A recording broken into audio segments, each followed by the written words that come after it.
Olá, hoje vamos mergulhar na vida de uma figura, assim, fundamental para o cristianismo primitivo, Atanásio de Alexandria.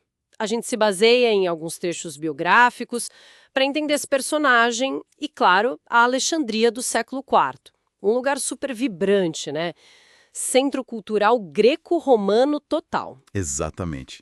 E Atanásio nasce ali por volta de 296, 298. Família cristã, com posses, o que foi importante. Sim, deu acesso a uma educação secular muito boa, né? Ele dominava o grego, óbvio, mas também o copta. Falam até que ele foi o primeiro patriarca a usar mais o copta. E essa base educacional, olha, fez toda a diferença. A retórica, a filosofia. Ele usou tudo isso como ferramenta, sabe? Para defender a fé. Faz sentido. Ele não era só um líder religioso, era um debatedor de peso. Com certeza. Capaz de encarar os argumentos mais sofisticados da época. E tem aquela história famosa que o Rufino conta, dele menino na praia brincando de batizar os amigos e o bispo Alexandre vendo tudo. Ah, sim.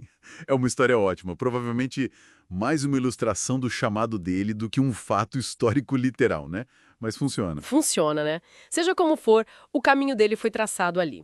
Virou diácono, assistente do Alexandre no Concílio de Nicéia em 325. E a ascensão foi meteórica. 3 anos depois de Niceia, com menos de 30 anos, ele já é o sucessor de Alexandre, patriarca de Alexandria. Uau! Começou cedo e intenso, imagino. Muito intenso. E aí que começa, digamos, o grande drama da vida dele, a controvérsia ariana. Exato. A ideia de Ário de que Jesus, o Filho, não era exatamente da mesma substância divina que o Pai. Por que isso virou uma crise tão gigantesca? Olha, porque mexia com o centro da fé cristã. Para Atanásio, se Cristo não fosse Deus de verdade, da mesmíssima substância do Pai, o tal homoousion, ele não poderia nos salvar, nos divinizar. Ah, então não era só uma discussão teológica abstrata. De jeito nenhum. Era sobre salvação. Por isso ele bateu o pé por Nicéia. Ganhou até o apelido, Atanásio contra o mundo. E esse mundo não era pouca coisa. Tinha imperador envolvido, certo? Totalmente. Não era só um debate na igreja. Era política pura. Ele bateu de frente com 4 imperadores. Constantino, Constâncio II, Juliano, Valens. 4, por quê? Porque no Império Romano, já cristianizado, a unidade religiosa era vista como chave para a estabilidade política. Um bispo influente como Atanásio, defendendo algo contra a maré imperial, virava problema político. Teologia e poder ali, ó, colados. E a consequência disso foram os exílios, né? 5 vezes. 5 vezes. Dá mais de 17 anos fora de Alexandria. Imagina a vida do cara. Tréveris, lá na Germânia. Roma. E anos escondido no deserto do Egito com os monges. Exato. E o mais doido é que esses exílios forçados foram super produtivos para ele. Foi nesses períodos que ele escreveu algumas das obras mais fortes contra os arianos. Tipo as 4 orações contra os arianos? Essas mesmas. E a história dos arianos, onde ele não aliviava. Chegou a chamar o imperador Constâncio II de precursor do anticristo. Nossa, que coragem. Ou teimosia, talvez. Uma mistura, talvez. Mas mostra a convicção dele, né? Mesmo pagando um preço pessoal altíssimo, ele não recuava na doutrina. A diversidade parecia fortalecer ele. Falando em obras, além dessas de combate ao arianismo, o que mais se destaca? Bem no começo da carreira, ele escreveu Contra os Pagãos e sobre Encarnação. Ali já está a base da teologia dele, sabe? A divindade de Cristo, o porquê da encarnação. E a vida de Antônio. Essa foi super famosa, né? A biografia do eremita. Famosíssima.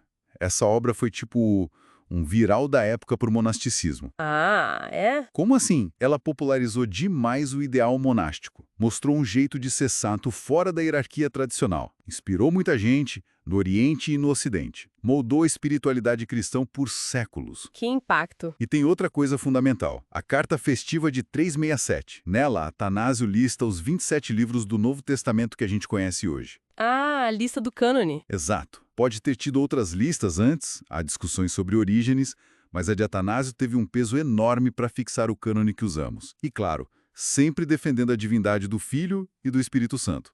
Essa era a espinha dorsal dele. No fim, ele conseguiu morrer em Alexandria, né? Em 373, depois de indicar o sucessor, Pedro II.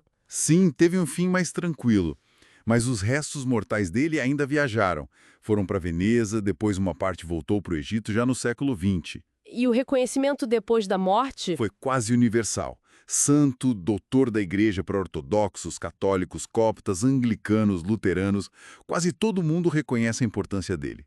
Gregório de Nazianzo chamou ele de pilar da igreja. Um pilar da igreja forte, isso. Muito, mas é bom lembrar que em vida ele não era consenso. Sofreu acusações pesadas dos opositores, violência, autoritarismo, manipulação política. A gente tem que reconhecer o impacto imenso dele na definição da ortodoxia, mas sem ignorar essa complexidade, essas sombras. Entendi. Então, o legado é esse, defensor incansável da Trindade, crucial para o cânone bíblico, para o monasticismo, mas uma vida de muito conflito, exílio, uma resiliência impressionante, sem dúvida. Exato. E isso nos leva a pensar, olhando para as fontes, né? Figuras como Atanásio moldaram crenças de milhões, com uma convicção que parece inabalável. Mas o caminho deles é cheio de briga, métodos que os oponentes viam como bem questionáveis. Verdade. Então, como que a história avalia essa tensão entre a força da convicção pessoal, o uso do poder mesmo eclesiástico e a construção de um legado que dura séculos? O que isso diz sobre como as verdades acabam se estabelecendo, sabe? É algo para a gente refletir.